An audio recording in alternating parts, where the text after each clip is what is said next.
Okay, here we are, chapter 28. Holt looked around the large chambers they had been shown to.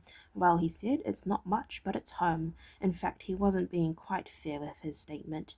They were high in the central tower of Chateau Monstrome, the tower Mr. D told them he kept exclusively for his own use, and that of his guests, he added sardonically. The room they were in was a large one, and quite comfortably furnished. There was a table and chair that would be do quite well for eating meals, as well as two comfortable-looking wooden armchairs arranged either side of the large fireplace. Doors led off either side to two smaller sleeping chambers, and there was even a small bathing room with a tin tub and a washstand. There were a couple of hallways, a halfway decent hanging on the stone walls, and a serviceable rug covering a large part of the floor. There was a small terrace and a window, which afforded a view of the winding path they had followed to reach the castle and the forest lands below. The window was glazed with wooden shutters on the inside to provide relief from the wind and weather. The door was the only jarring note in the scheme of things. There was no door handle on the inside. Their quarters might be comfortable enough, but they were prisoners for all that, Holt knew. Horace dumped his pack on the floor and dropped gratefully into one of the wooden armchairs by the fire. There was a draught coming from the window, even though it was still only mid-afternoon. It would be cold and draughty at night, he thought, but then most castle chambers were. This one was no better or worse than the average. Holt, he said, I've been wondering why Albert and Tug didn't warn us about the ambush. Aren't they trained to sense things like that? Holt nodded slowly. The same thought occurred to me, he said, and I assumed it had something to do with your string of conquests. The boy looked at him, not understanding, and he elaborated. We had half a dozen battle horses tramping along behind us, laden down with bits of armor that clanked and rattled like a tinker's cart. My guess is that all the noise they were making masked any sound Mr. D's men might have made. Horace frowned. He hadn't thought of that. But couldn't they scent them? He asked. If the wind were in the right direction, yes, but it was blowing from us to them. If you remember, he regarded Horace, who was looking vaguely disappointed at the horse's inability to overcome such minor difficulties. Sometimes, Holt continued, we tend to expect a little too much of our ranger horses. After all, they are only human. The faintest trace of a smile touched his mouth as he said that, but Horace didn't notice. He merely nodded and moved on to his next question. So, he said, what do we do now? The ranger shrugged. He had his own pack open and was taking out a few items, a clean shirt and his razor and washing things. We wait, he said. We're not losing any time yet. The mountain passes this Ganadia will be snowed over for at least another month, so we may as well make ourselves comfortable here for a few days until we see what our gallant gal has in mind for us. Horace used his foot to remove the boot from the other and wiggled his toes in delight, enjoying the sudden feeling of freedom. There's a thing, he said. What do you suppose this Mr. D is up to, Holt? Holt hesitated a moment, then shook his head. I'm not sure, but he'll probably show his hand sometime over the next few days. I think he has a vague idea that I'm a ranger, he added thoughtfully. Do they have rangers here? Horace asked, surprised. He'd always assumed that that the ranger corps was unique to Arrowlin. Now, as Holt shook his head, he realized his assumption was correct. No, they don't, Holt replied, and we've always been at some pains not to spread word of the corpse too far and wide. Never know when you're going to end up at war with someone, he added, but of course it's impossible to keep something like that a total secret, so he may have got some word of it. And if he has, Horace asked, I thought he was originally only interested in us because he wanted to fight me, like you said. That was probably the case at first, Holt agreed, but now he's got wind of something, and I think he's trying to work out how he can use me." "Use you?" Horace repeated, frowning at the idea. Holt made a dismissive gesture. "That's usually the way people like him think," he told the boy. "They're always looking to see how they can turn a situation to their own advantage, and they think that everyone can be bought if the price is right. Do you think you could put that boot back on?" he added mildly. "The window can only let in a limited amount of fresh air, and your socks are a tough ripe, to put it mildly." "Oh, sorry," said Horace, tugging the riding boot back on over his sock. Now that Holt mentioned it, he was aware of a rather strong odor in the room. "Don't knights in this country take vows of chivalry?" he asked, returning to the subject of their captor. "Knights vow to help others, don't they? They're not supposed to use people." "They take the vows," Holt told them. "Keeping them is another matter altogether, and the idea of knights helping the common people is one that works in a place like Ireland, where we have a strong king. Here, if you got the power, you can pretty much do as you please." "Well, it's not right," Horace muttered. Holt agreed with him, but there didn't seem to be anything to gain by saying so. "Just be patient," he told Horace now. "There's nothing we can do to hurry things along. We'll find out what Mr. D wants soon enough. In the meantime, we may as well relax and take it easy. Another thing," Horace added, ignoring his companion's suggestion, "I didn't like those cages by the roadside.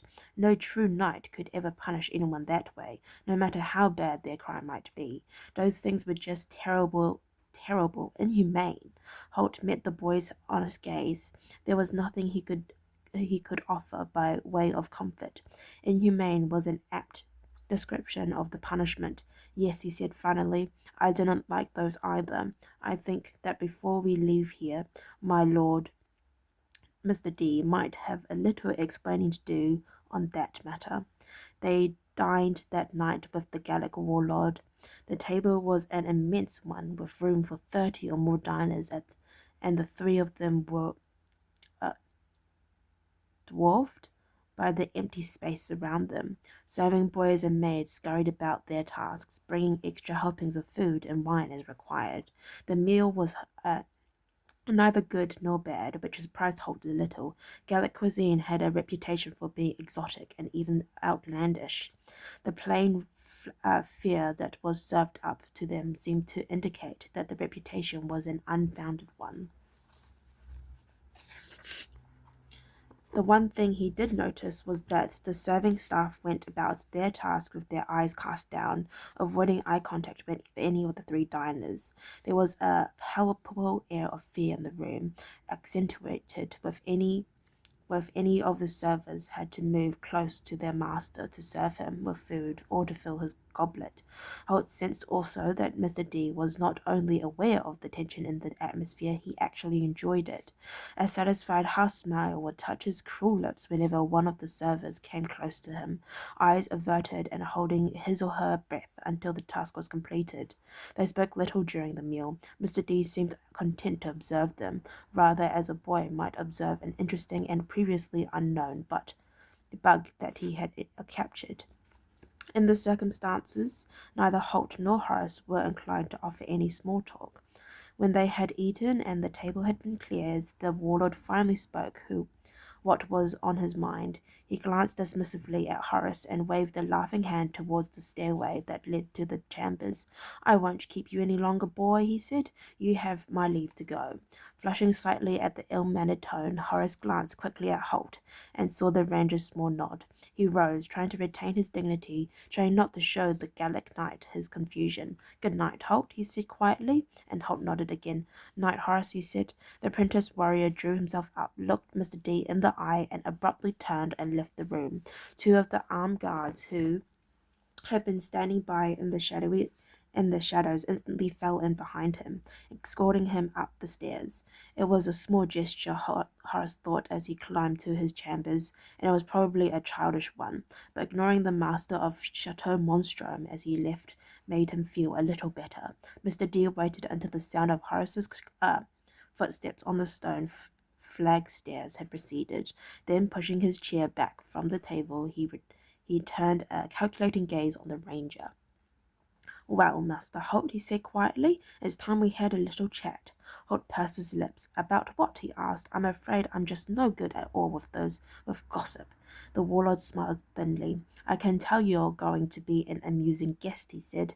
Now, tell me exactly who you are. Holt shrugged carelessly. He toyed with a goblet that was sitting almost empty on the table in front of him, twirling it this way and that, watching the way the faceted glass caught the light from the fire in the corner. I'm an ordinary sort of person, he said. My name's Holt. I'm from Ireland, travelling with Sir Horace. Nothing much more to tell, really. The smile stayed fixed on Mr. D's face. Mr. D's face, as he continued to regard the bearded man sitting opposite him. He appeared nondescript enough, that was for sure. His clothes were simple, verging on drab. In fact, his beard and hair was badly cut.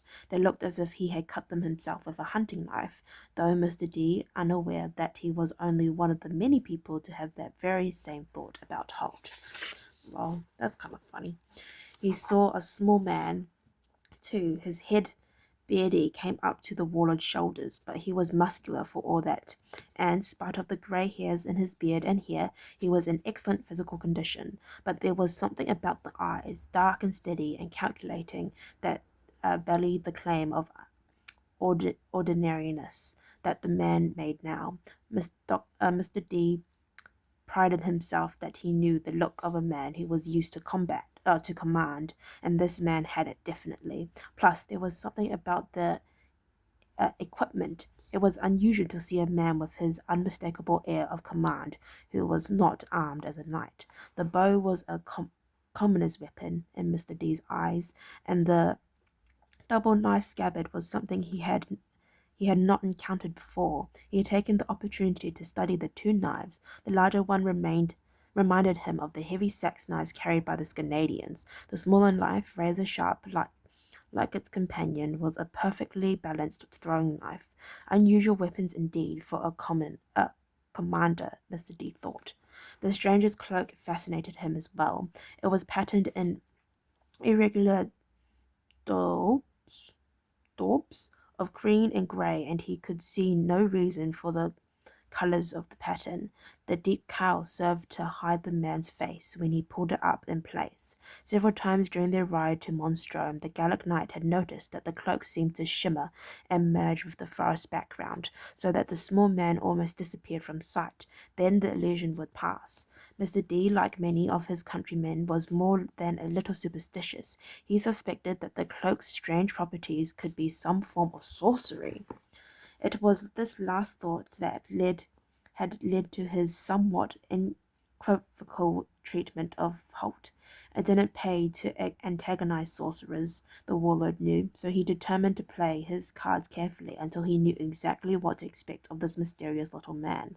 And should it prove that Holt had no dark powers, there was always the possibility that he might persuade to turn his other talents to Mr. D's own ends. If not, then the warlord could always kill the two travellers as he pleased. He realized now that he had been silent for some time following Holt's last statement. He took a sip of wine and shook his head at the sentiments Holt had expressed.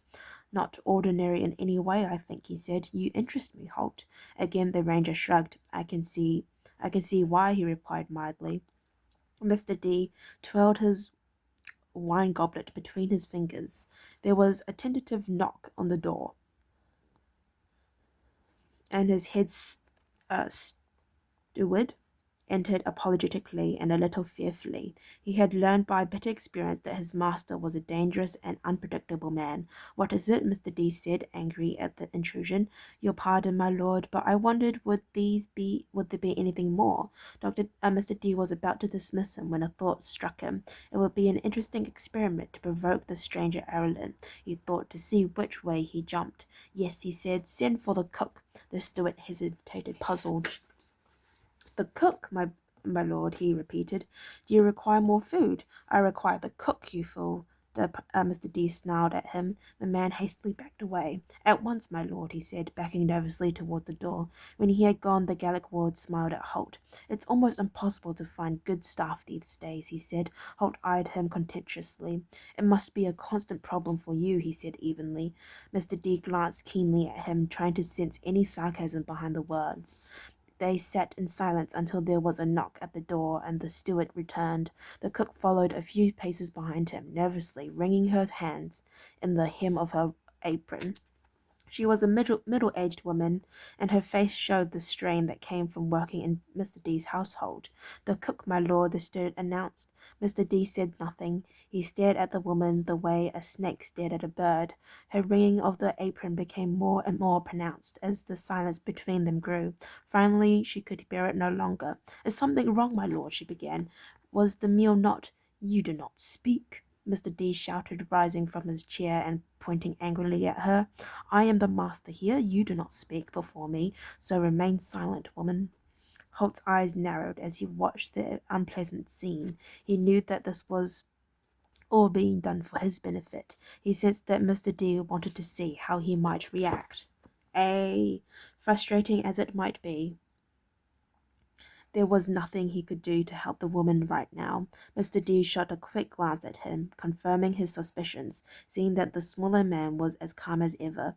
Then he resumed his seat, turning back to the uncomfortable cook. The vegetables were cold, he said finally. The woman's expression was equal part fear and puzzlement. Surely not, my lord. The vegetables were cold, I tell you, Mr. D interrupted. He returned to Holt. They were cold, were they not? He challenged. Holt shrugged. The vegetables were fine, he said evenly. No matter what happened, he must keep any sense of anger or outrage out of his voice. Mr. D smiled thinly. He looked back at the cook. Now, see what you have done, he said. Not only have you shamed me in front of a guest, you have made that guest lie on your behalf. My lord, really, I didn't. Mr. D cut her off with an imperious wave of the hand. You have disappointed me, and you must be punished, he said. The woman's face grew grey with fear. In this castle, punishment was no light matter. Please, my lord, please, I will try harder, I promise, she babbled, hoping to forestall his pronunciation of her punishment. She looked appealingly at Holt. Please, master, tell him that I didn't mean it, she begged. Leave her be, the ranger said finally. Mr. D's head cocked expectantly to one side, or, he challenged, here was an opportunity to assess his prisoner's powers, or lack thereof. If there truly was a sorcerer, then perhaps he might show his hand now. Holt could see what the other man was thinking. There was an air of expectancy about him as he watched Holt carefully. The ranger realized reluctantly that he was in no position to enforce threats. He decided to try another tack. Or, he repeated, shrugging, or what? The matter is unimportant. She is nothing but a clumsy servant who deserves neither your attention or mine. The Gallican's fingered his lip thoughtfully. Holt's apparent lack of care might be real, or it might be simply a way of masking the fact that he had no power. The principal reason for doubt in Mr. D's mind was the fact that he couldn't really believe that any person of power or authority would really have more than a passing concern for a servant. Holt might be backing down, or he might actually not care enough to make an issue of the matter. Nevertheless, he replied, watching Holt, she must be punished. He looked at the head steward now. The man had shrunk back against one wall, trying to make himself as inconspicuous as possible while all this went on. You will punish this woman, he said. She is lazy and incompetent, and she has embarrassed her master. The steward bowed obsequiously. Yes, my lord, of course, my lord. The woman will be punished, he said. Mr. D raised his eyebrows in mock wonder. Really, he said. And what will the punishment be? The servant hesitated. He had no idea what the knight had in mind. He decided that on the whole it would be better to err on the side of harshness. Flogging, my lord, he replied. As Mr. D seemed to nod in agreement, he continued more differently, she will be flogged. But now the warlord was shaking his head, and beads of perspiration broke out on the balding steward's forehead. No, Mr. D said in a silky tone. You will be flogged. She will be caged. Powerless to intervene, Holt watched the cruel tableau unfold before his eyes. The head servant's face crumpled with fear as he heard he was to be flogged, but the woman, on hearing her own punishment, sank to the floor, her face a mask of despair. Holt recalled the winding road they had travelled to Monstrom, lined with the pitiful wretches suspended in iron cages. He felt sickened by the black-clad tyrant in front of him. He stood abruptly, shoving his chair back so that it toppled over and crashed to the flagstones. I'm going to bed, he said. I've had enough. Okay, well, thank you for listening to me read up to chapter 28. If you'd like to listen to me read chapter 29, then please stay posted, and hopefully I'll see you next time. Bye-bye.